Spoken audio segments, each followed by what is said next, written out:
السلام علیکم. که غواړئ ویډیو، لیکچر، انټرویو او یا جلسه په متن بدل کړئ نو له دغې برنامه استفاده وکړئ. د منټس ای آی میټینګ نوټ ټیکر په نوم برنامه یا اپلیکیشن له پلی سټور څخه انسټال.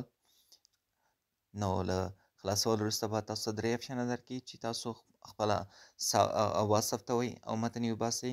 که ویډیو لرئ او یا هم د یوټیوب یوه لینک ورته راخلئ. راځو موږ دلته درې وړه استفاده کوو. له دویم سټپ کې تاسو ژبه انتخابوئ، له کومې ژبې غواړئ چې تاسو متن وباسئ. راځه ما لومړی د یوټیوب ویډیو لینک ورته اچوم.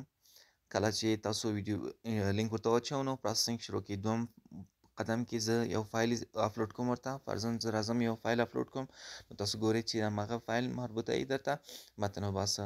دریم قدم کې راځم زه خپل اواز ثبتوم.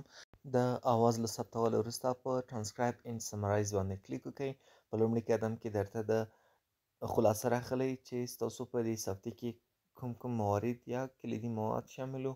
په دویم قدم کې درته هوبهو متن راخلي او په دریم قدم کې تاسو کولی شئ له دغه متن سره چټ وکړئ. که فرضاً تاسو یو لیکچر ثبت کړی وي نو کولی شئ د هماغه لیکچر په هکله مشخصې پوښتنې وکړئ. اوس که غواړئ دغه معلومات د خپلو ملګرو سره شریک کړئ یوازې په شیر بټن کلیک